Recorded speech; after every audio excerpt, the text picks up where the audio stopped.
about myself is that what I really fancy about myself is that I want to be a learner, a teacher learner, all the time, and every time that I go into a classroom, that gives me the utmost pleasure every time.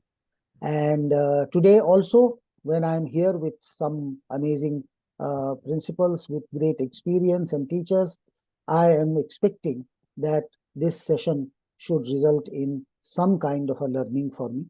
So with that, I seek your permission to start.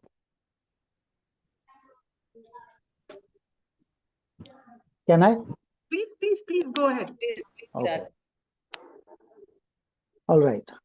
So as a small brief that I have sent to you, I'm going to talk about some of the issues. This is a very little time that I have, so I'm going to do a quick kind of a presentation before you, and let me see if that works. So let me start with two quick starters. Before the main course, there are two quick starters, and I would be very happy if you can give me a response. And I'll be slightly quicker, hoping that you will stop me. So, the first question: who is the first teacher of the child today? Parents or mobile? Parents. Parents? No, today it is the mobile. It has Yes. become like that. Any The other first teacher views? should actually be the mother. The first teacher should actually be the mother, but it has become a mobile now. Any other views? Only two people. There is a total commotion when I ask this question in the workshops. And the house is sharply divided like it is, only 1 and 1, so 50%. Anyway, so let me move ahead. So a child is not just a mindless consumer, but has a choice and an agency. This is 1-year-old child who is deciding what she wants to see. And there are some amazing research that is happening on the learning of the small children and how the mobile is playing a role in shaping their cognitive behavior. I am not focusing on that, but second question, and more important, what is the best institute in your town to teach how to use mobile? Mobile is a computer. It is a very, very high-end computer in many cases. Those of you who are using very high-end mobiles are very efficient computers, better than that. How to use mobile? Which is the best institute in your town? Institute is not required to use the mobile. Why? Nowadays, kids are very smart. They learn it by themselves. Kids are smart, but I'm talking about the digital migrants like me and like you and some others. The dependence. So how did you learn to use the mobile? Tell me two most important ways in which you learned the use of mobile. English teacher Need, sir. Need will make you to learn anything. Need will make you to learn anything, okay? What else? Use and learn. I think self. English.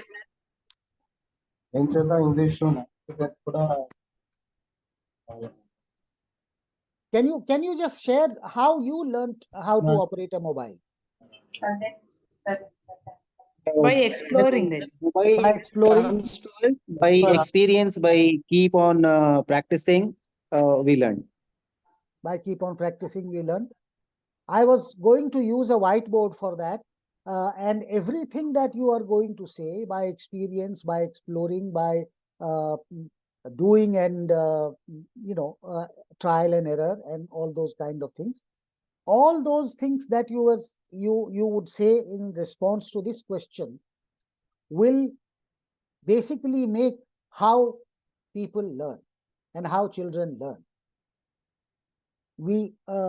And this is how this is the overall principle of learning.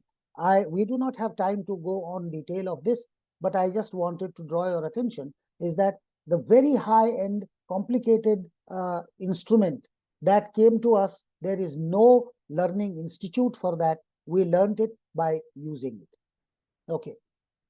So 2 ground assumptions. I am now coming on to the major thing. For me, teaching is not preaching. It is a constructive conversation. And preaching is one way, that somebody is saying and the others are only there to say Haribol types. That is not teaching. Teaching has to be two-way. It is a constructive conversation. If we are able to create a creative dialogue in our class, only then we are teaching. If we are just speaking and standing in the classroom and we are speaking, students are supposed to be passive listeners, then believe me that you are not teaching, you are preaching.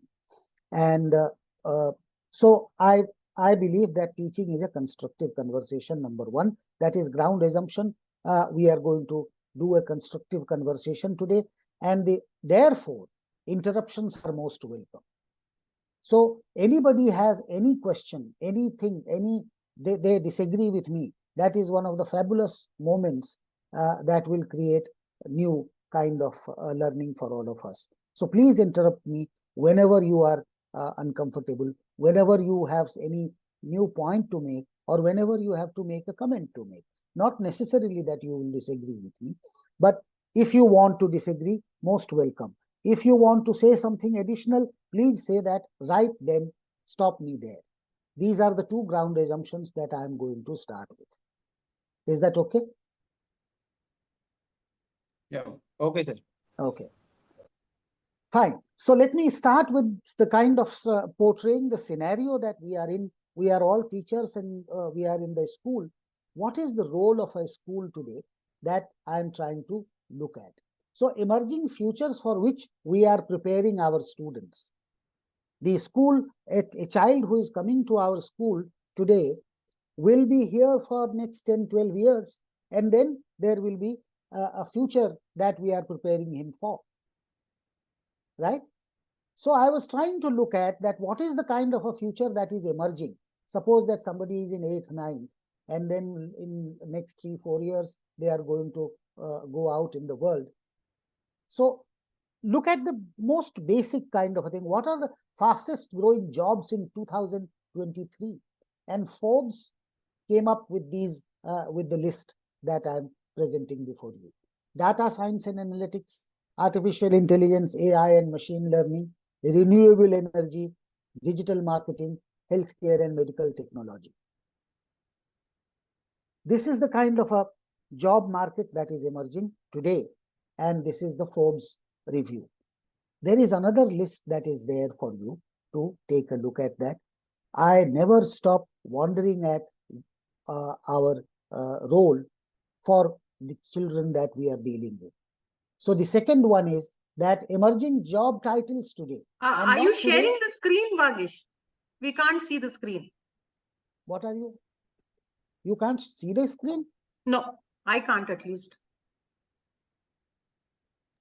Even I can't see it. I am sharing the screen. Yeah, we can't see. Sorry. Now? Yeah, now you started, it's visible. Zoom. Yeah. Yes, now PPT we can see now. Oh. Oh. So let me show you the first 2, 3 slides that I had. So this is the child, which is, I thought that this child is seen to you. Yes. Okay.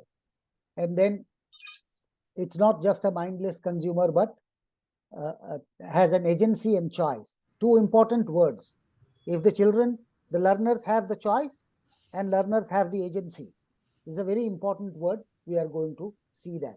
And then I was talking about that this is the mobile store seen in most of the places today. And you go, but you don't have a place where they teach how to use mobile. And how we used mobile, how we learned to use mobile is an important thing that you will know on your own. And if you just try to write down all the things, the way you learnt your mobile, you will know the principles of learning. And then I said that there are two ground assumptions: teaching is not preaching, and then interruptions are highly welcome. So the role of school, I was talking about the emerging futures for which we are preparing our students.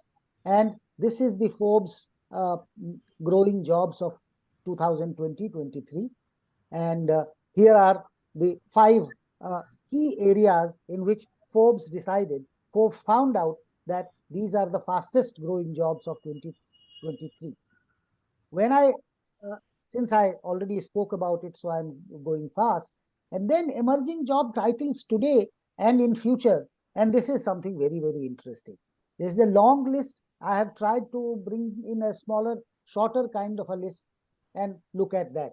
YouTuber or video marketing, social media influencer, digital transformation specialist, content creator, virtual reality and augmented reality specialist, AI expert, online dispute resolution specialist, virtual store Sherpa, personal data broker, drone operators, drone traffic controllers, ethical hackers, cyber security experts. Many of them are seen to be the areas which we know about. Now see the second list: space tourism and exploration specialist, personal memory curator,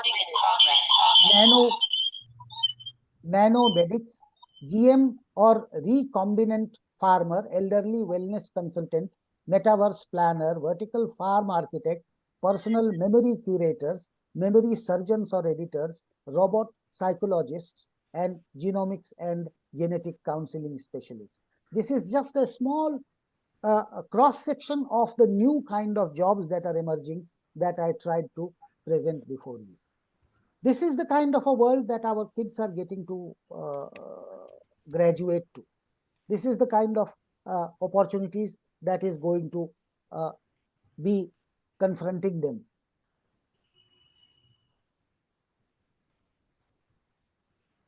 Can I move? I will share this presentation with you, so don't worry about these names. Yes, sir. Okay. So then, now let's come to, I will be going back and forth between what is expected and what we are doing. So who is a successful student?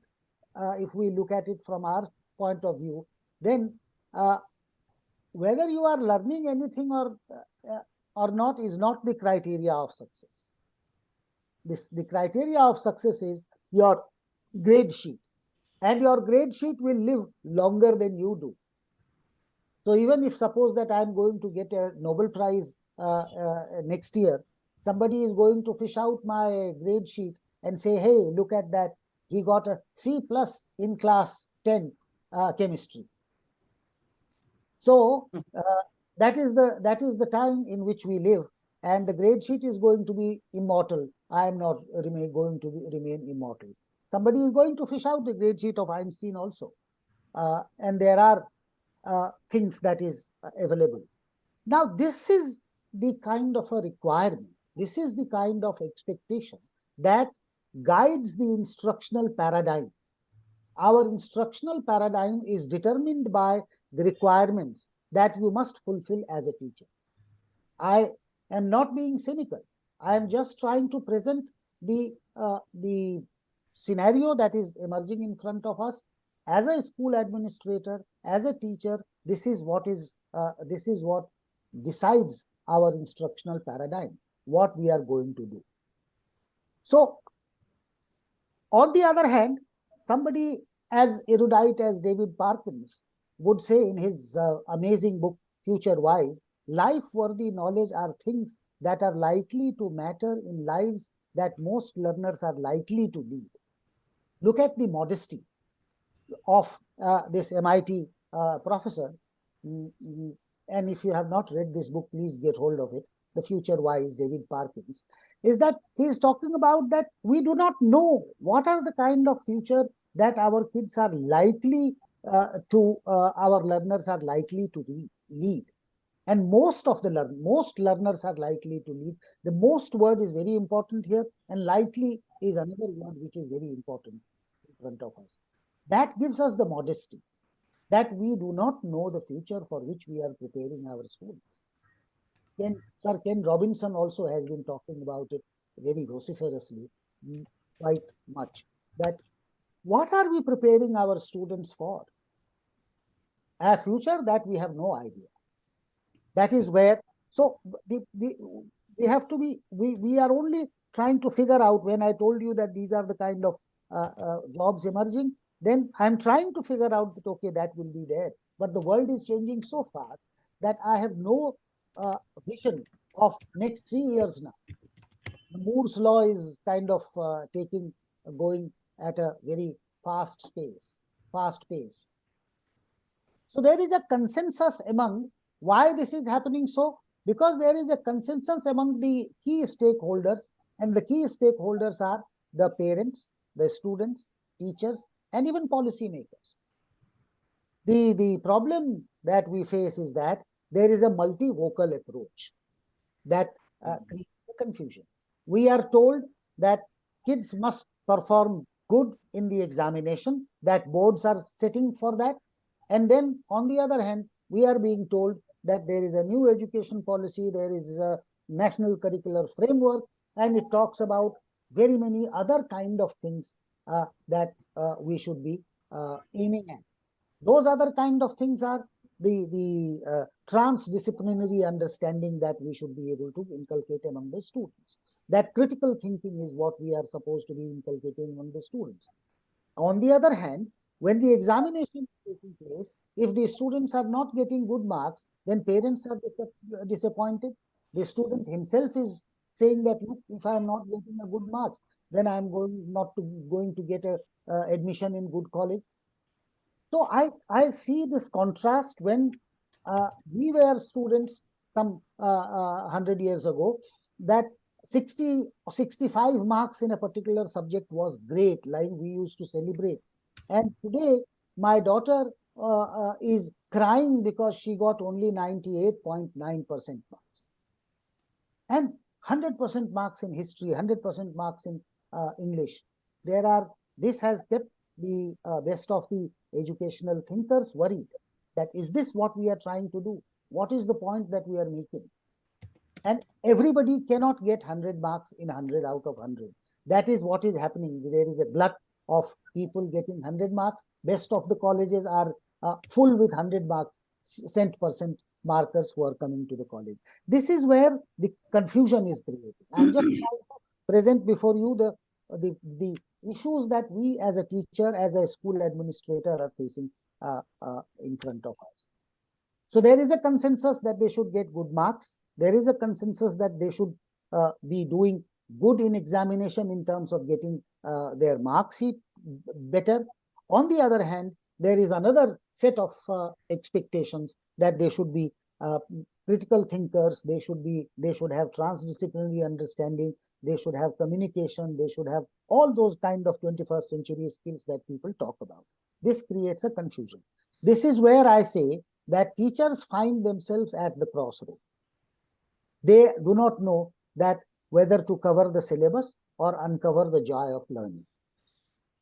And uncover the joy of learning is something that if you go for it, but then what I am looking at it, and it is almost kind of a biographical note that I am sharing with some of the inspiring teachers of this country that you all are. This confusion has been plaguing me for quite some time, and how I am trying to grapple with it, how I am trying to resolve this is what I am going to share with you.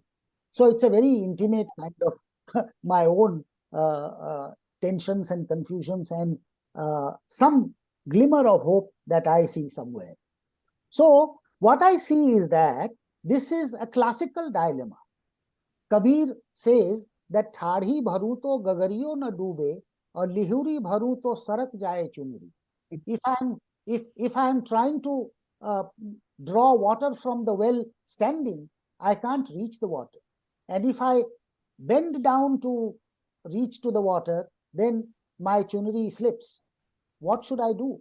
This is This is classical dilemma. If I go for God, I miss out on the world. If I go for world, I miss out on the God.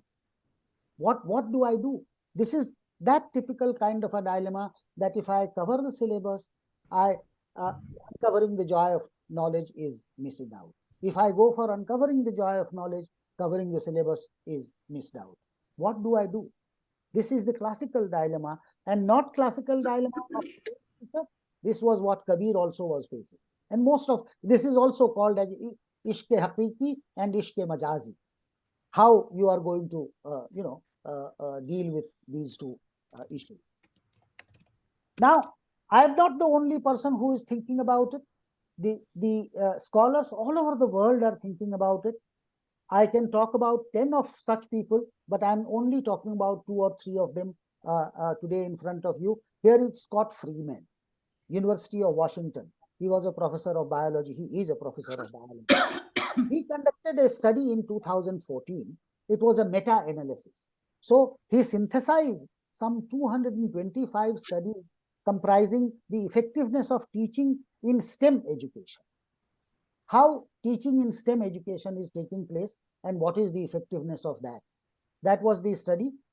Imagine 225 studies that were conducted on this subject. He was considering them. So it was a meta study. Very quickly, what he understood, what Scott Freeman found out is this. Active learning increases the examination performance by just under half a standard deviation, but lecturing increases failure rate by 55%. Those of you, and Chandan sir is giving me a very wide kind of approval of this. This is true. This is half a. This is exactly true, sir. This is exactly Yes. true. I agree this. Yes. So half a standard deviation is in statistics you would know is not great achievement, but 55% failure is something very alarming. And then another thing that he found out from the same study is that it is true for all class sizes, course type, course levels, and active learning confers disproportionate benefit for STEM education coming from disadvantaged classes and for female students in male-dominated field. One of the things that he was also concerned about is that ladkiyan mathematics kyun nahi padti? Because there is an understanding that girls are not good at mathematics. This is what he says, that if you promote active learning, it is beneficial for, especially for disadvantaged classes and for the female students. Now, we are talking of 2014 study that comes to this conclusion. Interestingly, 100 years ago, there was a man called John Dewey, and we all have read about him in our B.Ed examinations, and he said it around 105 years ago in his book Democracy and Education, that only in education, never in the life of a farmer, sailor, merchant, physician, or a laboratory experimenter does knowledge mean primarily a store of information aloof from doing. Isn't it the same thing that Scott Freeman found out? That active learning increases examination performance. So we are going back and forth in history. Now there is another experiment. I am talking about another experiment that some people did. I am only talking about some teachers who are trying to find out the interesting ways in which this dilemma can be solved. Another experiment, just an example. 2 sets of students were brought out and they were given something to read for 3 hours. But both of them were told 2 things. One, that you are going to evaluate them. One set of students were told that you are going to evaluate them, read it for 3 hours. Another set of students were asked that you will be asked to teach someone the same later. You will not be evaluated. You will be asked to teach someone. 3 hours is given to you. Go through this reading material. You know the result? And many of you would already know the result. The result is that they were bluffing the second group people. Both of them were evaluated. And those who were in the group 2, who were not to be evaluated, who were to be teaching somewhere else, somebody else, they performed better on this evaluation pattern also. This is very, very interesting. This is, and not so much interesting because there is somebody called Richard Feynman, who was a great Nobel laureate and one of the greatest science promoters in the world today. And this particular method is called Feynman method, where you go and if you want to understand something better, you think as if you are going to teach someone. You understand something better when you start teaching it. And this method, he transferred it to the students. He said that you also come and teach me. Tell me what is quantum mechanics. And you just see how the results are changing. This is another experiment that somebody did. And this is one type of active learning that you engage your students in. So teaching for mastery and transfer, that is what matters most. Teaching techniques that explicitly model, scaffold, motivate, and help students to bridge what they learn to new contexts. This is what you learn is that, it said that the Vishwanathan Anand is a great champion of, today Pragyanandan is the great champion of chess. But chess is a game of strategy. But Vishwanathan Anand or Pragyanandan would never be asked to come to help them in strategizing about the Mangal mission, nor will they ever be asked to come and lend their expertise in Indo-China war if that is going to take place next day. So that expertise of the chess is useful only for chess. Here is the education important thing that all good teachers and good schools understand is that how this learning is transferred into new context. That is how that is when the learning becomes your own. So the objective of education is learning, not teaching. That is the conclusion that one conclusion that I am going to, that is the intermediary conclusion that I am going to share with you and propose that think about creating a school that reflect what we know about learning. And I also want to tell you here is that I used to be a great believer in the great educationist of our country, Sri Aurobindo, who used to say that nobody can teach, but everybody can learn. That is where this is, that how somebody can learn. There is another thing that is coming up for us. There is a digital shift that has come. That digital shift, what that digital shift is doing is that the internet, Google Baba has put all the answers at our fingertips. You don't need, so we were, we had only two sources of authentic knowledge. One was the textbook, another was the teacher. Once something Kamal Babu said, there's Kamaluddin Ansari was the teacher who used to teach us chemistry. I can never forget him. His classes used to be, nobody would miss his class. It was more than chemistry, his jokes, his very pleasant demeanor. If somebody is not doing, he is not getting angry, he is making interesting kind of fun with them. So, but then if there is a problem, Kamal Babu is the only person whom we had to go, textbook or teacher. Today, the things have changed. The centrality of textbook and teacher has been dented finally, and Google Baba has arrived. If there is any answer that is, even teacher is giving an answer. And now is the time of Chat GPT, the time of Binge AI, the time of Google Bard, and time of Cloud AI, and many such generative AIs that are coming. You must have heard that the CEO of Open AI, which came up with Chat GPT, Sam Altman, has been fired. He was fired the one day, and next day Microsoft took him as the CEO.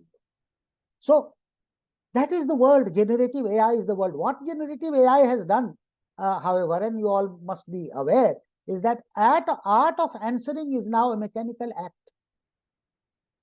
In Google, when you type something, you have 10 answers. You have to select one, two, say, and you have to probably mix and match. Here, what generative AI does is that it will customize your answer to a specific context, to a specific need. I want to write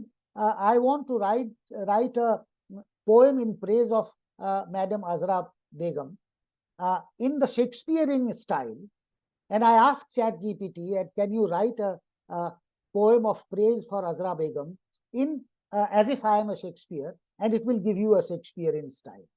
You will never ever be able to find out that who has written it. What is that a teacher is supposed to do in this kind of a scenario is a question that I am very deeply contemplating about.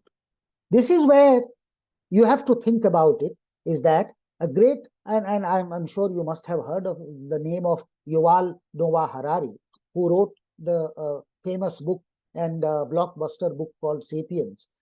He says that what education, if we are going to give the education that we are giving, we are creating a useless class.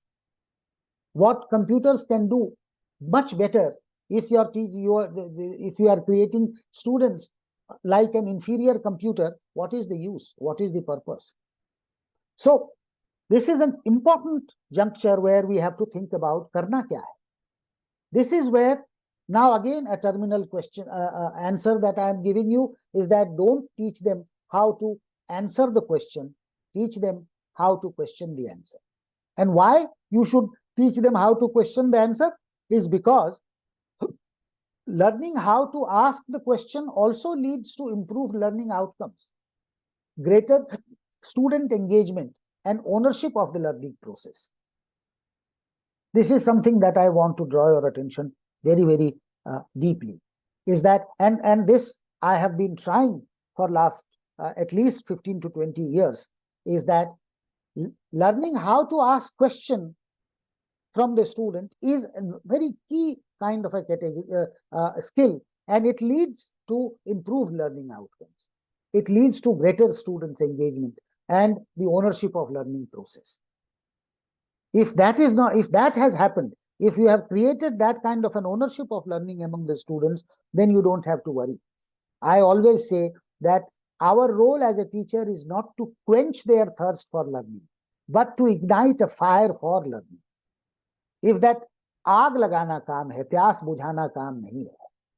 आग लग गई, तो it is like, you all must have fallen in love in your life once upon a time, or even now you can do that. There is no problem. Age should not be a bar.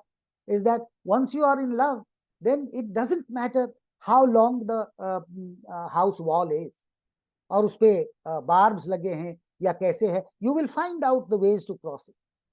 The thing is that मोहब्बत पैदा करनी.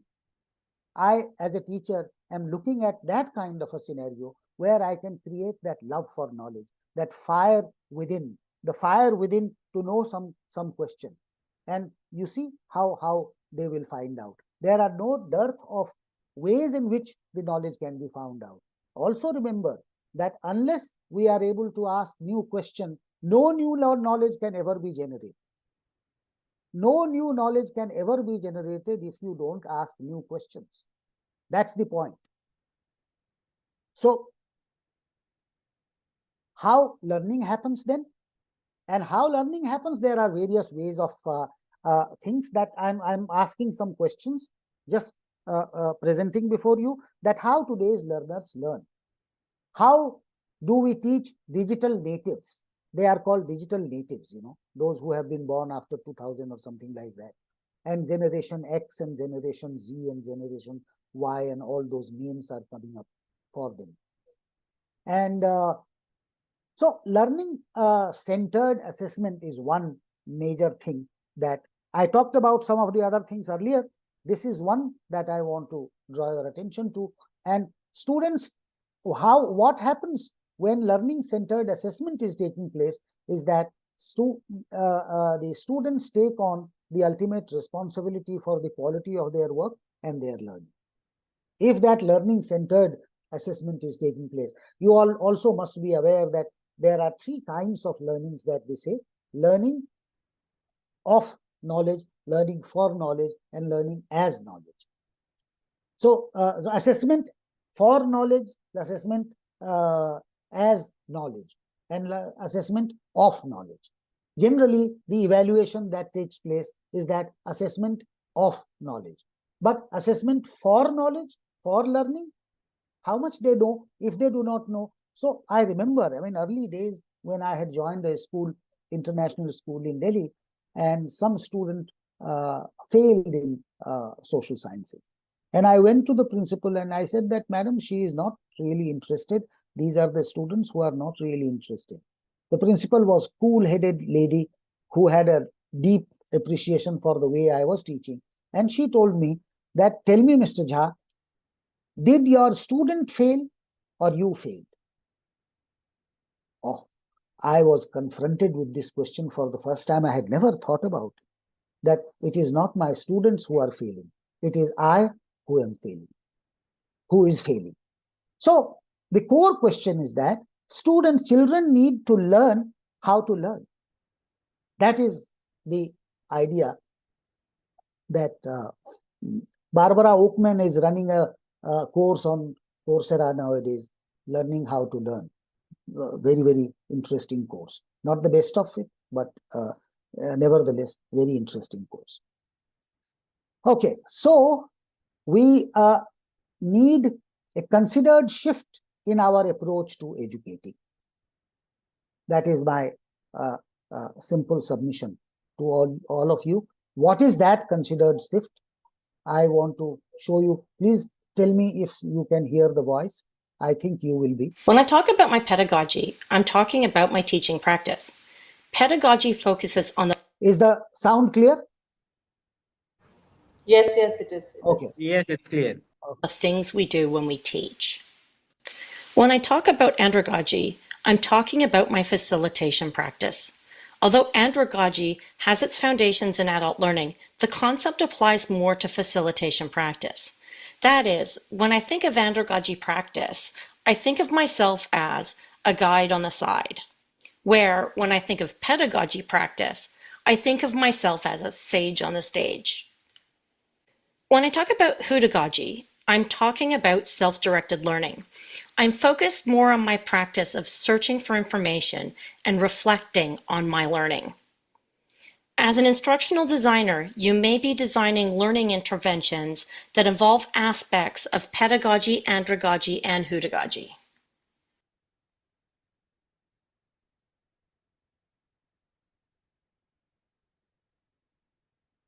What happened? When I talk about my pedagogy, I'm talking about my teaching practice. When I talk about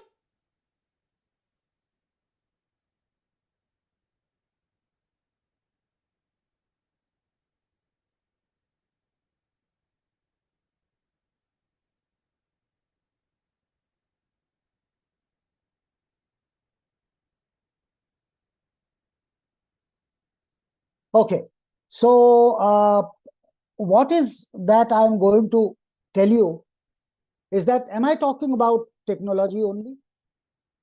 Probably not. So I think that I would like to say a few last 3-4 things to you. And one of the things that I want to share with you is this bird, the crow, which is supposed to be very, very thoughtful. Look at this. You know this story? I think you know this. This is a story of thirsty crow, no? Thirsty crow, the thirsty crow. We are teaching even now, right? Yes. Okay. So I want to just show you a small clipping of a workshop that I did at ISER Pune some 10 years ago. Just a small clip. I will not bore you with a longer one. Yes? But not as much. Just think about it. sir. Sir, who has kept? But now, tell me, in this story the water comes up. If you say that water will not come up, is there anybody who says that water will not come? Water will come up. No? It won't come up. You need more stones than this. Also, we have some more stones here. Don't worry. We have enough stones so that you. Then it should come up. If you have tons of stones, it will still not rise, according to me. Okay. Are there some other people who say that even if you have tons of. The stones will stop the flow of water, as in. Where is the flow of water? No, not the flow, but however it comes up, na. Okay. What will happen? Why do you When you think? enter the stones, there will be gaps in between, and the water will seep through and come to the bottom. You also have the same? Actually, yeah. The water will not come up? It should not. Is there anybody who says water will come up?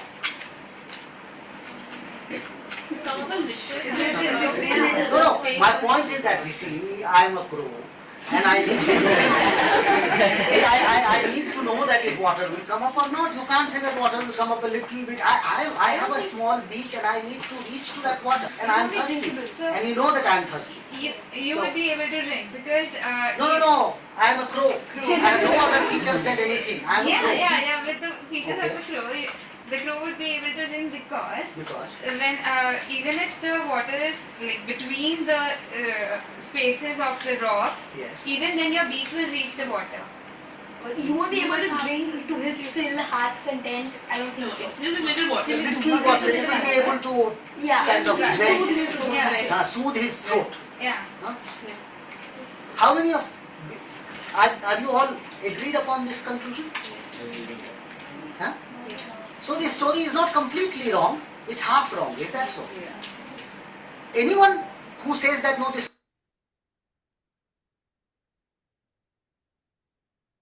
So what is your opinion?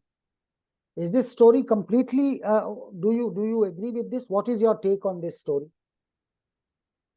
Can I hear some opinions?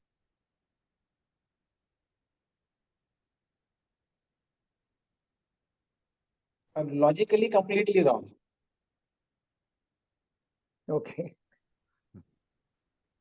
Sir, actually. Water will not come up. Yes, Kumar sir. Yes, sir. Scientifically, if we speak. Yes. When it filled with stones, automatically, density, higher density will be at the bottom, then lower density will come up. Definitely, the water will come. No. Okay. So this is how scientifically we can take it as true. It is possible. So we can take it as granted. We can, by experimentally also, we can prove it. It is not wrong. That is, sir, what Kumar sir, that is what I was trying to do.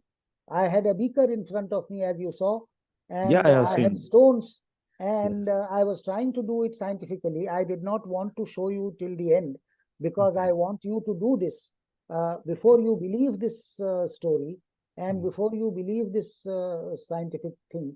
There are conditions in which we should see it. We should not. Anybody else? So Kumar sir says that it will come up. Fair enough. The previous sir said that it will not come up. It is completely false. It may not come up. It may not come up. Malhotra sir says it will not come up. It depends on the quantum of the water, amount of water that is there in the beaker to start with. The water is too less. If you put too many stones also, there may not be, there isn't much that could come up. It actually depends on the volume of the water as well. Yes, I can see only the name. Shesha sir was speaking like that. Yeah. So thank you, Shesha sir. Okay, so now Shesha sir is making a very fine and interesting observation, and he says that it depends upon how much of water is there and what is the shape of probably also of the beaker, and this will determine if the water will come up or it will not come. Yes, Parvati ma'am.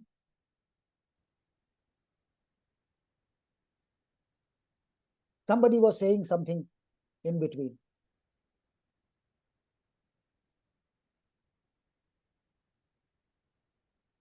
Any other views?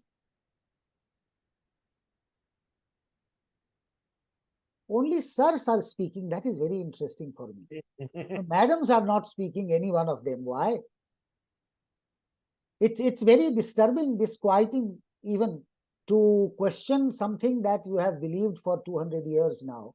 My father also learned the story of a thirsty crow. Yes, sir. Anthony, ma'am, you are saying something? If 3/4 of the beaker is filled with water, yes, and the pebbles are put, only a less part of the water might come up.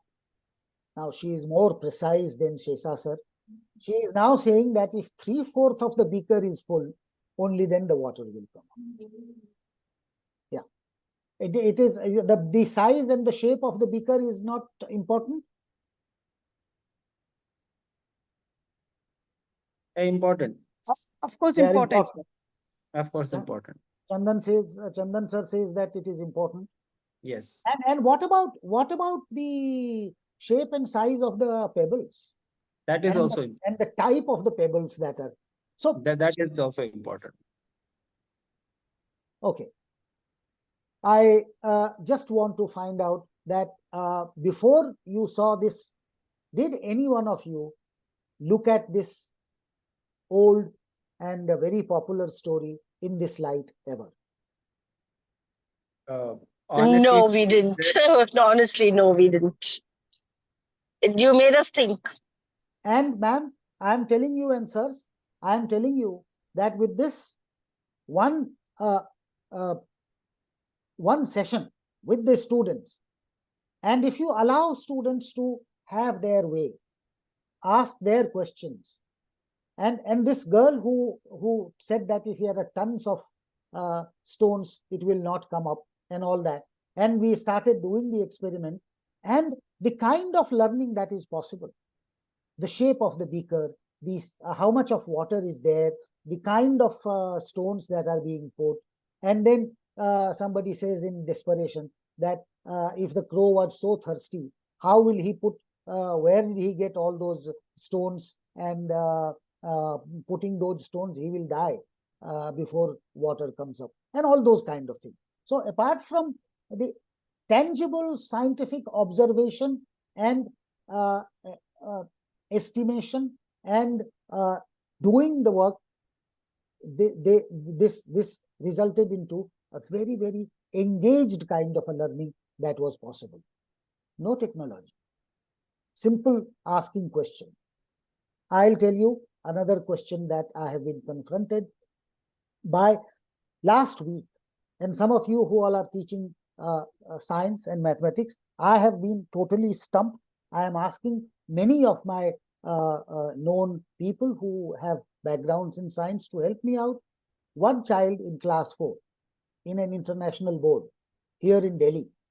I was just talking to them, and I have a habit of playing with kids. And he said that, okay, so tell me, sir, one thing is that Earth has a magnetic field. I said, yes, Earth has magnetic field. So if Earth has magnetic field, then there is a bar magnet that we keep it in our hands.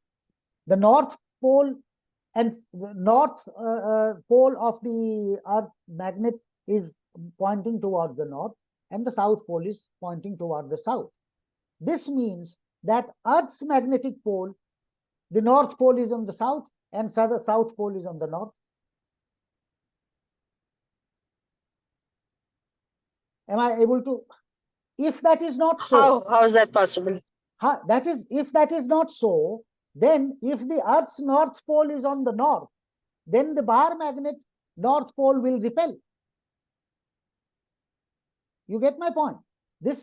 Look at this beautiful way of thinking. Just think about it. We will spend 1.5 hours thinking about this question, the magnetic field, and then you know that then I started reading about the magnetic field, Earth's magnetic field, and this is shifting. Earth's magnetic field is shifting in terms of its angle and other kind of things. But the second question that, so leave it to that. The Earth's magnetic pole, North Pole, has to be on the south side. Otherwise, the bar magnet is not going to be pointing towards the north. Simple. there is no much discussion on this. The second question that he came up with that has blown my mind, and I am still trying to think about it. He says that, okay, so there is a magnetic field that Earth has. At the same time, Earth also has the attraction, the gravitational force. How the magnetic field and gravitational force are interacting with each other. My God, I am telling you, my dear, this is a question that I asked some people who all are doing their research in Bhabha Atomic Research Institute, and they gave me a very, very complicated answer. This happens, and I have been experienced enough to understand that this happens when you do not know the answer and you do not have the humility to accept that you do not know the answer, that you come up with fabricated, very, very complex kind of answers. In social science, that has happened with postmodernist thinkers. They will keep you convoluted answers that are being given to you, which you will not even understand what is the meaning of the answer. This is a question, how gravitational force interacts with the magnetic force. Amazing. Fourth class student is asking you this question. You allowed him to ask this question. You gave him this confidence that, yes, please come up with the questions that you have in your mind. There are many such questions that I am gathering from them and I am learning from them. I believe that a good teacher is always prepared to learn from the students. If you are not learning, then you are not teaching. Now, so a few last slides. School as a learning organization, and I am talking to some of the people who are the school leaders, is this.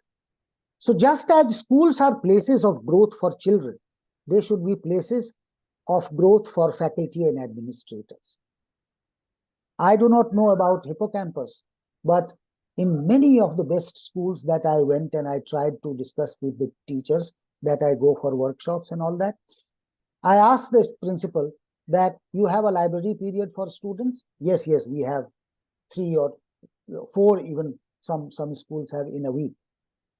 I said that, do you have a library period for teachers? No. Teachers do not need to read.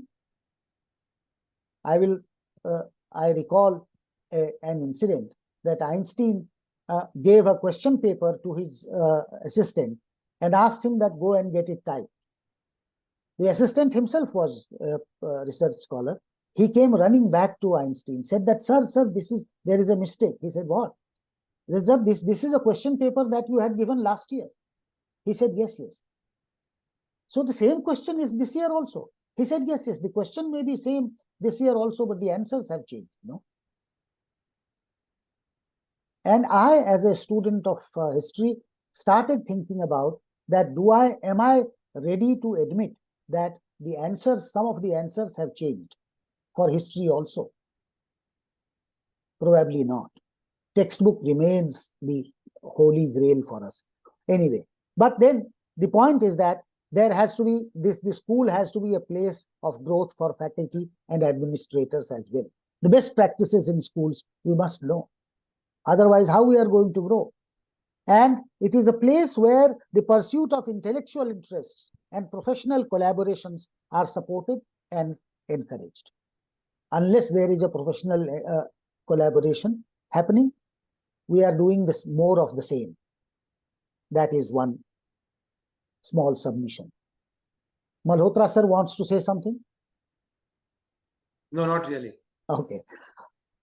So the other one, the extension of the same is that the successful learning organization institutes structures that enables all members of the school community to collaborate in the process of direction setting and self-monitoring, creating a dynamic system that changes as the needs and the vision of community change. This dynamic thing is very much required. And for a forward-looking school setup that Hippocampus is, I thought that this is something that is going to be very useful for all of you, that how to come together, how to really think about the direction setting and self-monitoring to create a dynamic system that is linked with and aligned to the changes and needs of the vision of the community that is changing? Are we ready to change the vision of the schooling that it is going to change? So this question was very important. There is a prayer that happens in my house. I am a member of a joint family and head of the joint family. Every night there is a prayer that happens. I knew that I had a workshop and I asked this question: who is more important, a teacher or a farmer? And in my house, there are all kinds of people. A very interesting answer that came, but I will not waste your time on this. This is a very, very interesting question. I consider teacher as a farmer. Teacher as a farmer who tries to sow the seeds and does everything. They are growing.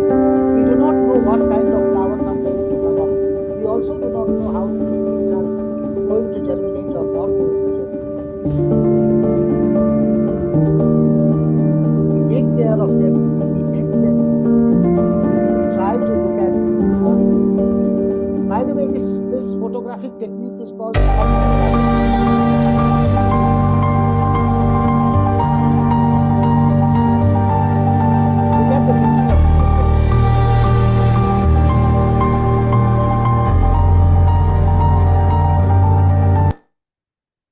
this is what a teacher is. So we are trying to nurture, we are trying to do everything in our capacity. And I say that a teacher is a I3 processor. Those 3 I's are: one is we sow the seeds of ideas. We sow the seeds of inquiry or investigation, whatever you call. Inquiry mindset is an important part of it. And third one is that you sow the seeds of imagination. All 3 of them, the seeds of ideas, seeds of imagination, and seeds of inquiry. These are the 3 things that a good teacher always tries to do that. And then finally, he says that education, you have to flower in your own being. You don't know what you are going to be. You don't know what flower will come to you. You will be, what will be their color, what will be their perfume, you don't know. You move into unknown. You simply trust life energy. That is what keeps a teacher going, and that is what has kept me going so far. Thank you so much for giving me this opportunity. I am here for any other discussion that we want to have that will be more valuable. This was mostly a kind of a monologue. Sometimes I was able to draw your sound, but thank you, Malhotra sir. Thank you, sir. Special thanks to you. Thanks a lot for your talk. I think you made us remember many things which we started talking about when we started the schools, right? And then we get stuck in the rigmarole of running schools, and then we tend to deviate from what we started to what the pressures which happen on daily basis in the schools, right? The parental ask, the children learning difficulties. So there are a lot of those challenges. So it's always good to hear from somebody who sort of takes us back and says, that's the line you're going on. You've gone somewhere else. That's for the destination. So thank you for that. Thank you, sir. I'm going to ask you a simple question to start the conversation going and let others add to that. So I'm going to ask this question which you start your dialogue with, you start your presentation with, which is the Hindi mein dvandva bolte hain, okay? Dilemma. Constantly the conflict which is always there when the parents want the marks, but they also want to have children who are well-rounded. Yes. Right? Yes. And that is a really, really tough balance. what is the advice you're going to give us principals? And how do we actually get parents to understand that this is a tough balance? Not every child will be able to do everything. And don't be tough on your child because he doesn't study hard, is not academically inclined, or don't be tough on your child because he's not showing personality development and he's not playing sport. Right? Everybody wants their child to be a combination of Tendulkar, Rabindranath Tagore, APJ Abdul Kalam. Everybody has to be, one child of theirs has to have all the values and has to be epitome of all of those things. How do you manage these parents? I will tell you one personal anecdote, and probably it will have some answer to it. So I was masquerading as a principal of a school some time ago. Okay. And a parent came to me with a child who was to be admitted in class 1 or probably KG.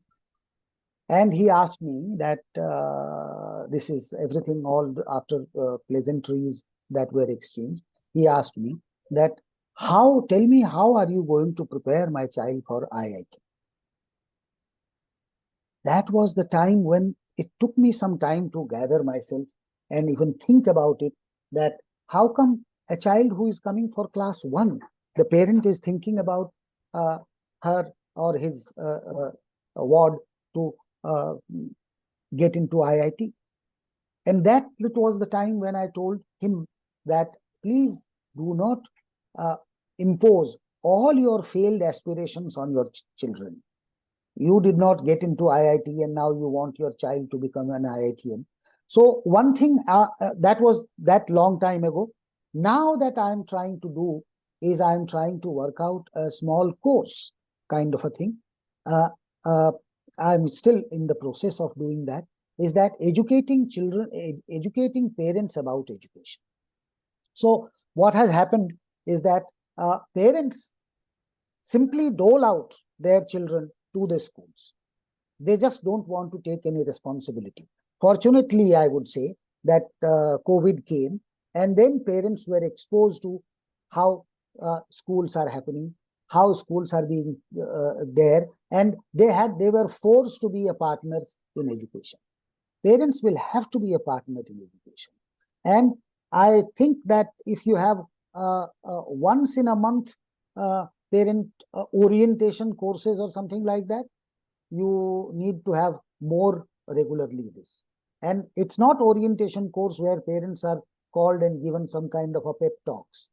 There has to be some kind of a proper workshop for them where some case studies are to be presented before them. You have to be told that, look, the Apple guy was a failure. He was a dropout. He did not complete his studies, and yet he was able to mark that kind of a change in the world that you are even today aspiring to be. These are the kind of things. So parents have to be important cog in the whole thing. And unfortunately, parents are those who are paying for it. So if parents are not on our side, how am I going to have any kind of dream come true? And parents require huge amount of orientation and education. Educating parents about education is an important task that schools need to take upon themselves. Thank you. I will share with you some of the initial drafts that I have worked out on this course that I am trying to develop, and give me your thoughts on that. I'll be really grateful, because this is something that has come up as an important concern. The schools cannot get out of the shackles of the hackneyed expectations that they also don't understand. They are also trapped, you have to think that parents are trapped. Yeah, no, completely. I think it's a vicious cycle. Yes, it is a vicious cycle.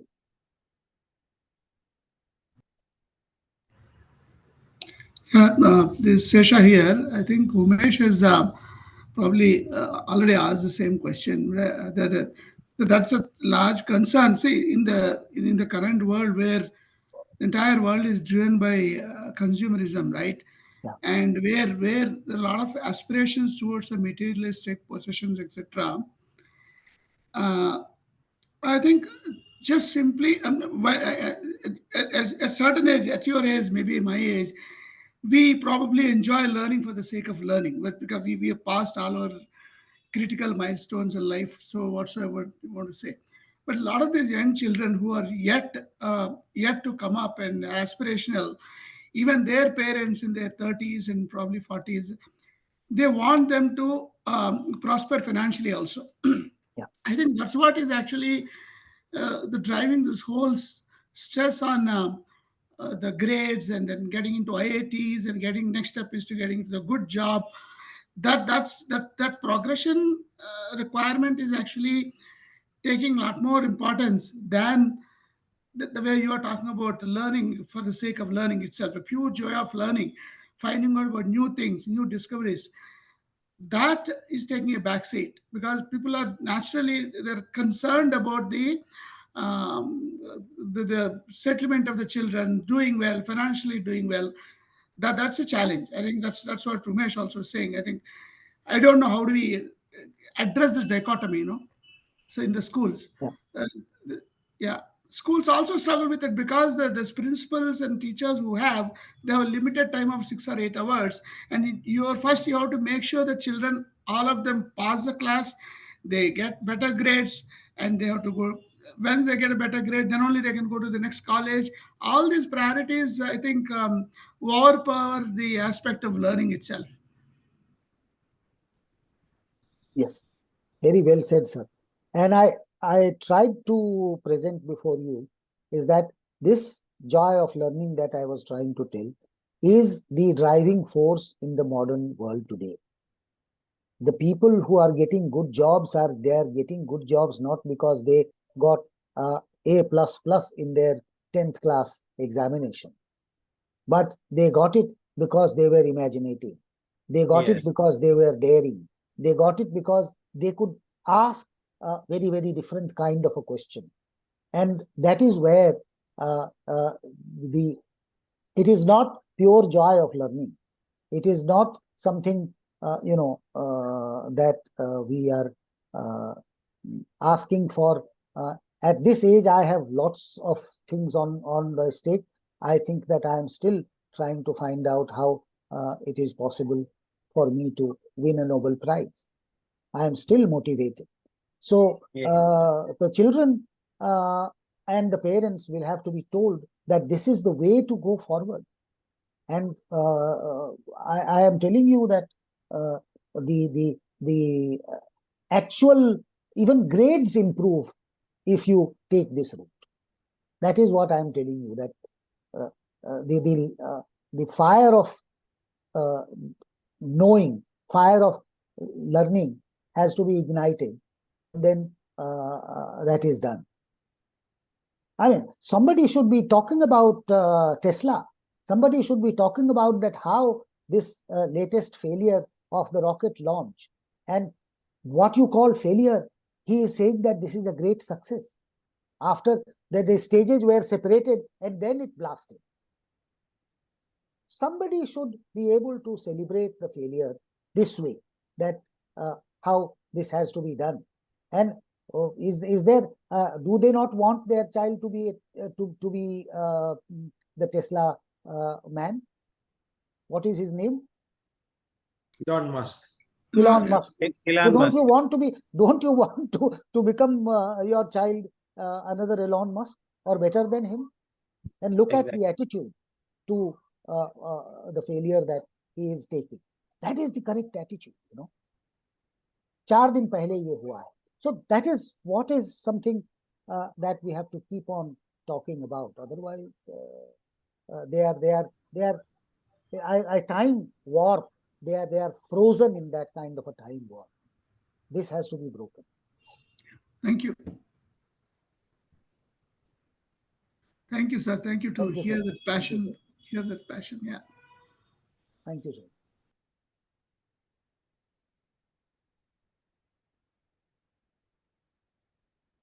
Okay.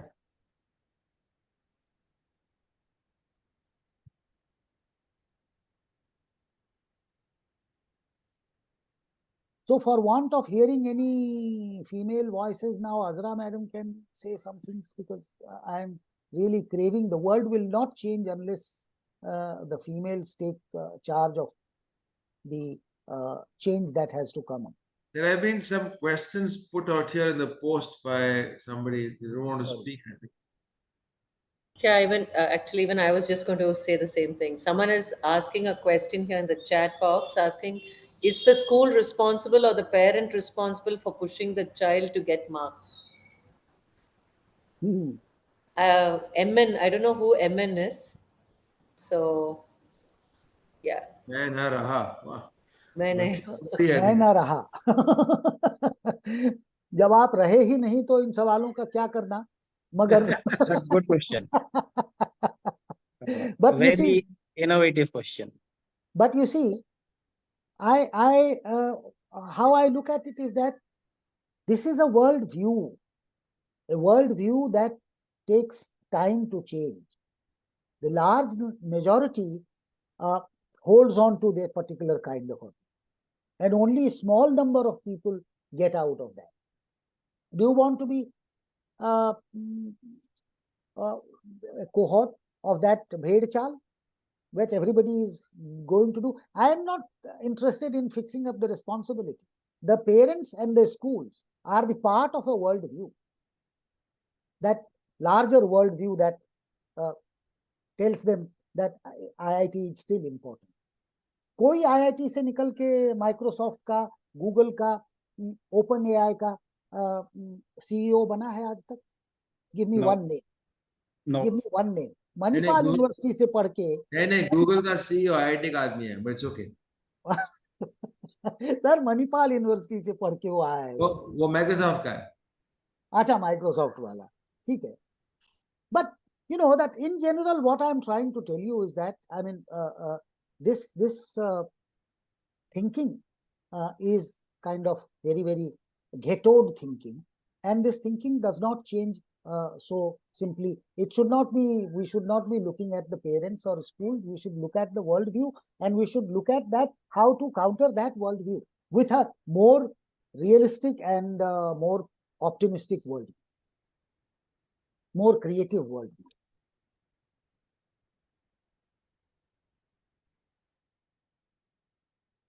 Fixing up responsibility is very difficult. Once you start doing that, everybody becomes very defensive.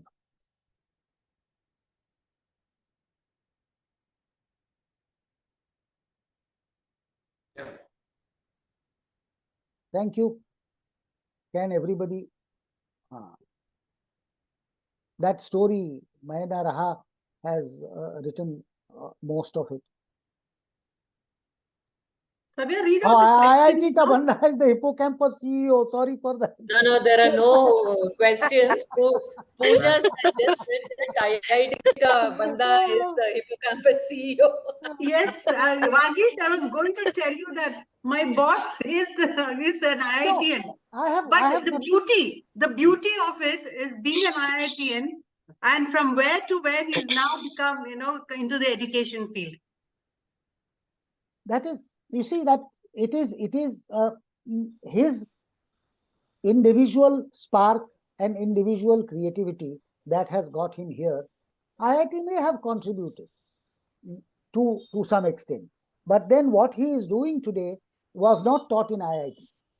What is taught in your school is forgotten in 6 months.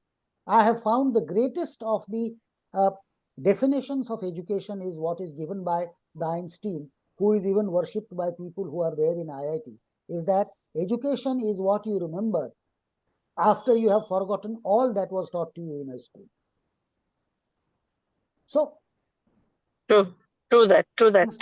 Institutions play a role in making us, but then all kinds of people are there in the institution. It is the individual who go into making the world, shaping the world. It is their imagination, it is their drive, it is their optimism that brings about the changes that you try to bring about. Yes, institutions do play a role, but institutions are not the crucial ones. That is my only point. There are other factors that are more important.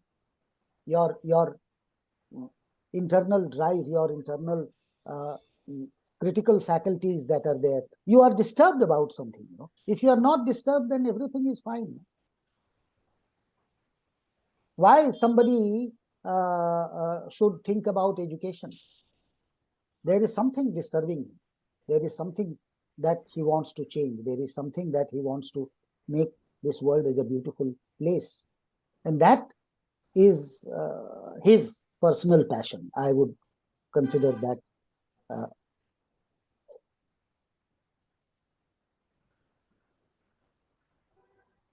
Yes, yeah, that's true. That's true of him. That's true of Umesh Malhotra. Yeah. Yes. Personal passion. Oh, it's yeah. Malhotra Sahab. So personal apologies, Malhotra Sahab. I had nothing. It's okay. See, I have studied in JNU, which is adjacent to IIT, and I had several friends in Delhi. In IIT, I had half the day in IIT, half the day in JNU. So, yeah, I think those days, Hoskas was out of city. Right. Yes. So today it's become bang in the middle of city, Yeah. but those days out of city Hoskas. Yeah. There was one beautiful canteen in IIT. Yeah, it was very JNU famous. did not have a canteen. You are in IIT Delhi? No, I was in Chennai. Madras, actually. Because I can't call IIT Chennai, it's IIT Madras. The name is IIT IIT Madras, yes. It's a parliament promulgation. So to change the name from IIT Madras to IIT Chennai, you have to go back to parliament and change the name. Yeah. I know. No, I heard of the canteen in Delhi. In my college days, it was very, very famous that Delhi ka canteen bahut acha hai. I never had a chance to go there, but yes, I've heard of the canteen. It used to be open till late night. Even JNU dhabas used to open till late night, but udhar sirf chai milti aur bun omelette milta tha. That was the canteen where you got some fancy things like chow mein and other kind of things. At that time, we considered that to be very fancy. I know. We also at IIT Madras used to have I think we used to be open till 11:30, but if you had to get one omelette at tea, you had to go out at 2 o'clock, 3 o'clock, and out to the gate, not too far from hostels. Yes. But you would get chow mein till 11:30 in Madras. Yes.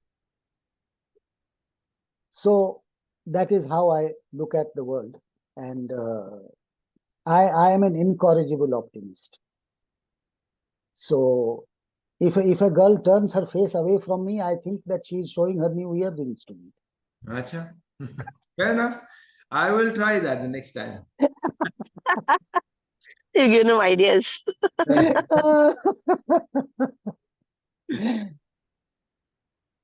It was a great fun. Yeah. So any more questions from principals?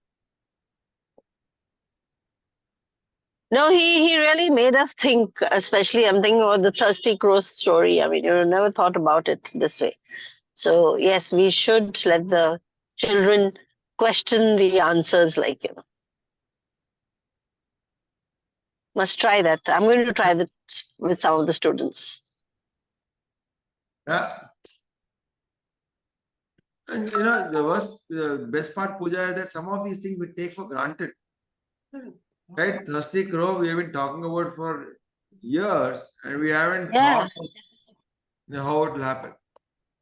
Even our KG children learn it, and they recite it by heart. Yeah, sometimes you don't want to break the myth of the story, right? By doing the experiment.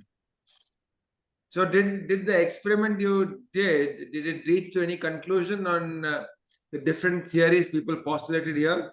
The shape of the speaker, the amount of water and all that? No, so conclusion was not important. The different kinds of hypotheses, postulations, and the possibilities, that was something that grew into 6 months project that the kids did. If there is a, say for example, a sandstone, what is going to have its impact on if sandstone is dropped in the water, then it will soak the water. So what kind of a stone is being dropped is an important thing. What kind of a shape of the thing is an important thing, and estimations.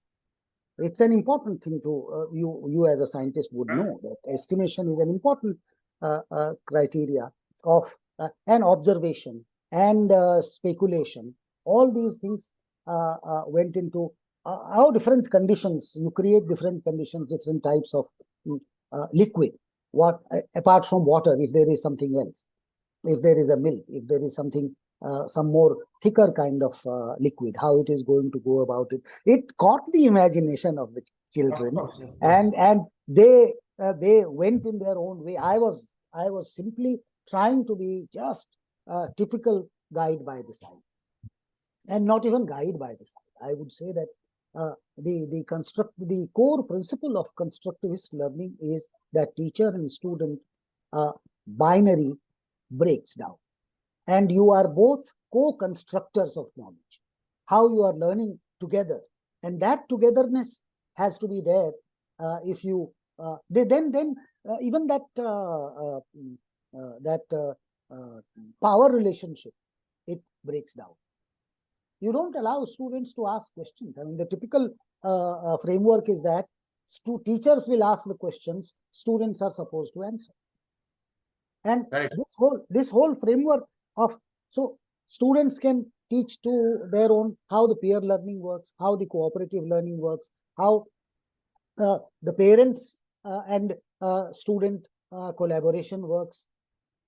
You know, that kind of a thing. Is there a project that students can be given where the parents are supposed to be helping them, and parents will have to come and explain the project, that what was their contribution, what was students' contribution? At least, I mean, this is your child and you have to take up that much of responsibility.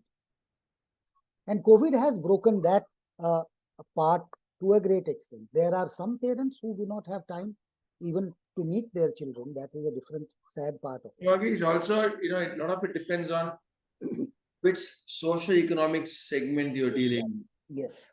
Yes. Right. You know, in the international schools and a few other schools where people have tasted success, right? They're willing to be a lot more open. Yes. As for the others who are like saying, "Mere ko jaane ka hai, engineer banne ka hai," right? It's very difficult to. So they're like, if you go and give them gyan, then they're like, no, you are trying to make sure we don't become engineers. You want us to continue to be farmers. So that's that mindset which they're dealing with. So I think it's a complex thing, and you know, people who have studied humanities understand that much better than we engineers do. But it's a complex social problem which we are working with, and we need to figure out a way to. Yeah. But then, sir, I will for your my humble submission is that I have also tried to deal with that kind of a cohort, and I tried to talk to them that the engineering is also going to a different level, and you see that how biomimicry is an important part of engineering, how that biological phenomena that are taking place, and observing that biological phenomena, and very many new kind of things are coming up as a part of the biomimicry, and the engineering is being informed by that kind of a thinking. So that was one particular thing that I remember still, and I had brought out some such examples of biomimicry and given them the examples that this is how. So how the leaves, say for example, utilize the shabnam, that ose, and it tries to absorb the water, the dew dampness to the optimum level. Or for that matter, how, say for example, the lotus leaves are like in the water, and then the water does not stay on that. Somebody is doing some fabulous kind of a work on that. These are all engineering. The nature is the marvel of engineering. If my children is not observant enough, if I am not trying to inculcate the observational abilities in my students, then what kind of engineer he is going to become? So, you know, it takes a huge amount of canvassing, but the engineering also has gone important shift in today's time. I don't know. I mean, it's a tough ask, definitely, but then definitely something that is worth going for.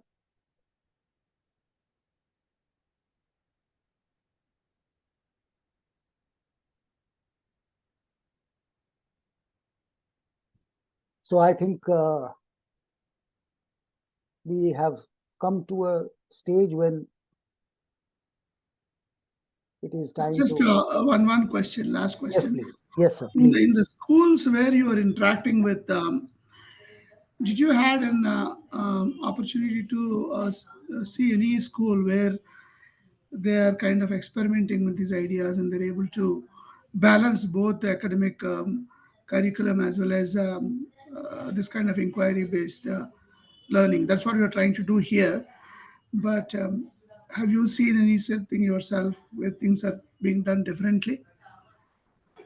There are definitely many schools that who are trying to inculcate this kind of or adopt this kind of a learning method.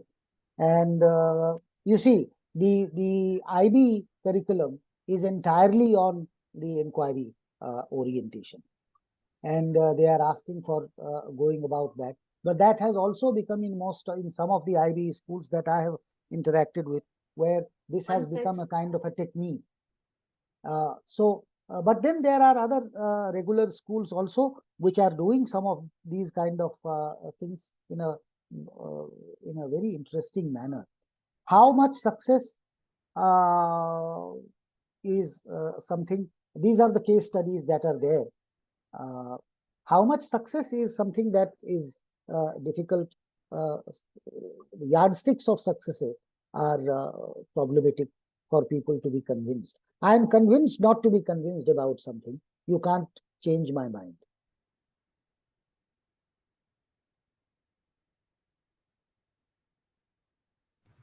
Thank you.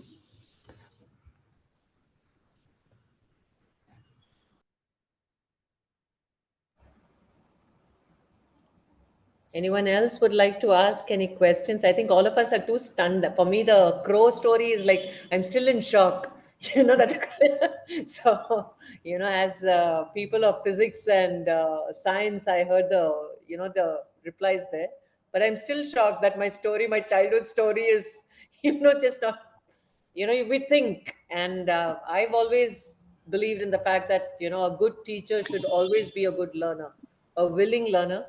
And when you said that that anecdote where you said you have failed as a teacher, yes. I definitely stand by that, because that's one thing that even I had mentioned in when there was an online class going on, and there was a live chat going on, and there was this one child who was asking a question, and the team was not answering.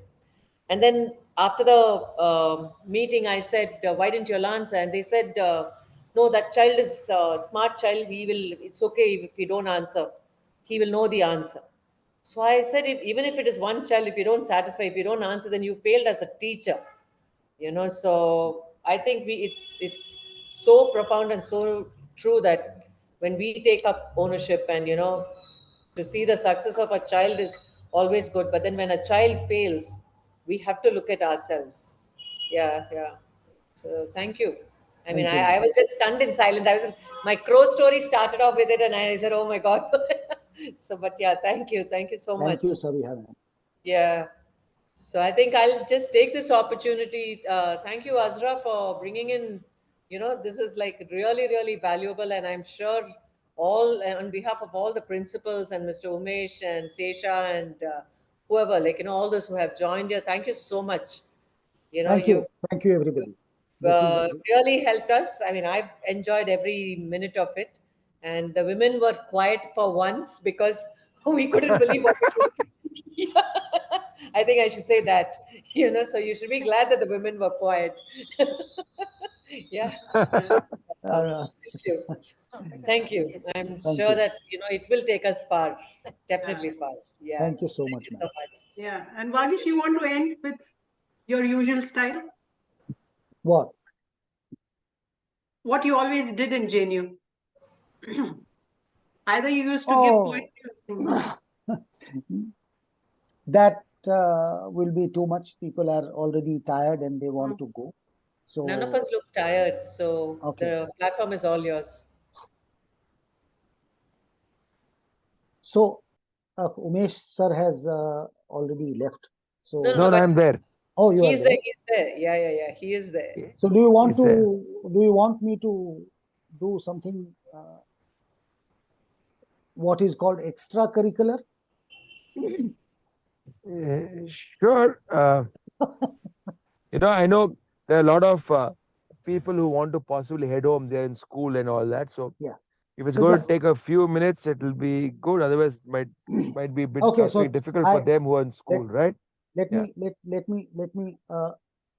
take 2 minutes from you. Let me sing a poem by Nazim Hikmat. He was a poet of Iran. But before I do that, this song was composed by a friend of mine here in. This is based on something very, very familiar that you all know. किसी की मुस्कुराहटों पे हो निसार, किसी का दर्द मिल सके तो ले उधार, किसी के वास्ते हो तेरे दिल में प्यार, जीना इसी का नाम है. Famous Mukesh song. तुम्हारे हाथ पत्थरों की तरह संगीन है, जेल में गाए गए गीतों की तरह उदास है, बोझ ढोने वाले पशुओं की तरह सख्त है, सख्त है, सख्त है तुम्हारे हाथ, तुम्हारे हाथ, भूखे बच्चों के तमतमाए चेहरों की तरह है तुम्हारे हाथ, मधुमक्खियों की तरह दक्ष है तुम्हारे हाथ, भूखे बच्चों के तमतमाए चेहरों की तरह है तुम्हारे हाथ, मधुमक्खियों की तरह दक्ष है, ये जहां तुम्हारे हाथों पर नाचता रहता है, नाचता रहता है, ये जहां तुम्हारे हाथ पत्थरों की तरह संगीन है, जेल में गाए गए गीतों की तरह उदास है, बोझ ढोने वाले पशुओं की तरह सख्त है, सख्त है, सख्त है तुम्हारे हाथ. Thank you. Wonderful. Yeah. Thank you. Thank you so much. Thank you once again. Too good. That was very good. Good voice. Thank you, ma'am. Thank you, everyone. Meaningful. Thank you. So thank you once again on behalf of the campus and all the principals and teachers, whoever is here. And Nazra, thank you once again. Yeah, thank you. Have a good evening, all of you. Thank you. Bye-bye. Thank you. Thank you. Thank you, sir.